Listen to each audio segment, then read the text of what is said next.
Thank you, Mr. Chairman. Appreciate this hearing, appreciate our witnesses for coming to testify. But I first want to alert my colleagues on the subcommittee of an alarming letter that the National Institute of Health wrote to Oversight Ranking Member Comer last week. This is a letter that just came out a few days ago. This letter was in response to the oversight work Republicans have been diligently pursuing to determine the origin of COVID-19. Of course, all the Republicans on this subcommittee have been calling on the majority to hold a hearing on the origins of COVID for over a year. Unfortunately, the majority still refuses to do that. In this letter, the NIH admits that the EcoHealth Alliance firm that was given over $50 million in taxpayer-funded grant money since 2014 was, in fact, conducting gain-of-function research at the Wuhan Institute of Virology, and further, the NIH did not approve of that research. To inform my colleagues on the other side of the aisle, the NIH definition of gain-of-function is any research that modifies a biological agent, like a virus, so that it confers new or enhanced activity to that agent. NIH required EcoHealth to report any experiment that conferred enhanced activity above 1,000%. The NIH told us that EcoHealth conducted just such an experiment, and further they said EcoHealth failed to report this to NIH. It's all detailed in this letter from the National Institute of Health. This is in direct violation of the terms of their multi-million-dollar taxpayer-funded grant. Mr. Chairman, we need to have a hearing on this scandal.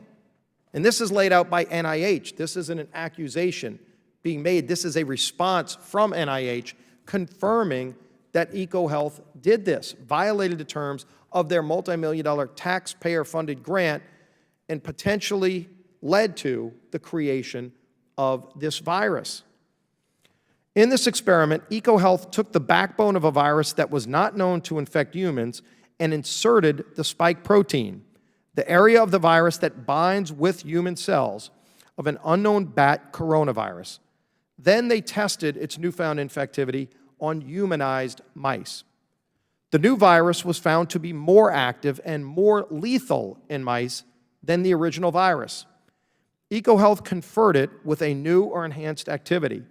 Thus, by NIH's own words, this experiment is gain-of-function research. Now NIH is trying to hide behind semantics.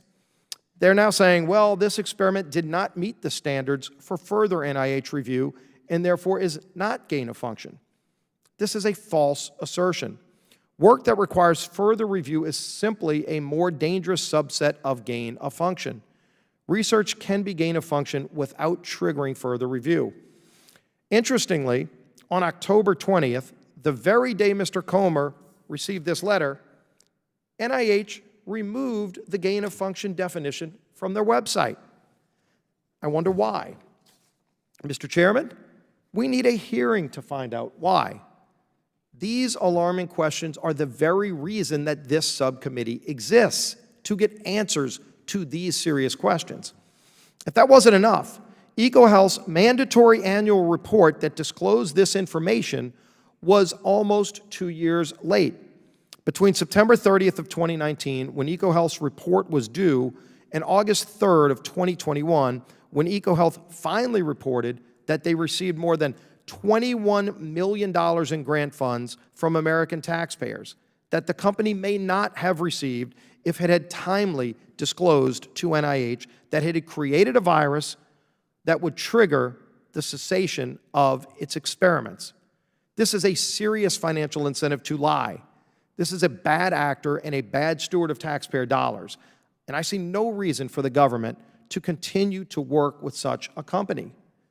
Mr. Chairman, we need to call EcoHealth to come before this committee and explain why these violations of terms of a multi-million-dollar grant paid for by American taxpayers actually occurred.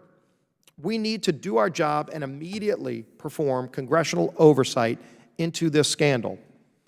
This committee and many others have heard Dr. Fauci and other administration officials say that the U.S. did not fund gain-of-function research at the lab in Wuhan, China.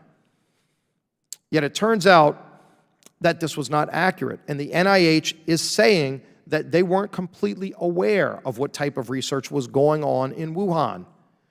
If Dr. Fauci and Dr. Collins were simply unaware, then we should have a hearing on why the federal government is not conducting proper oversight into its grant recipients. If Dr. Fauci and Dr. Collins were aware of these experiments and still made those assertions, that would be serious considering the implications. And again, we need a hearing to get to the bottom of this, to get answers to these serious allegations that are now confirmed by the National Institute of Health. So again, I'm going to respectfully ask, Mr. Chairman, that we hold a hearing on the origin of COVID-19. You routinely say that we need to defend public health. We now have evidence of a federal grant recipient blatantly violating its grant, failing to report this violation, and then delaying their annual report for 2 years, presumably to avoid NIH scrutiny. These actions are a direct assault on our public health infrastructure. Anyone who truly cares about defending public health and preparing for the next pandemic would want and demand that we hear from EcoHealth Alliance and Dr. Fauci on this matter. We need to understand who knew what and when they knew it, and what other types of experiments are being done at American taxpayer expense.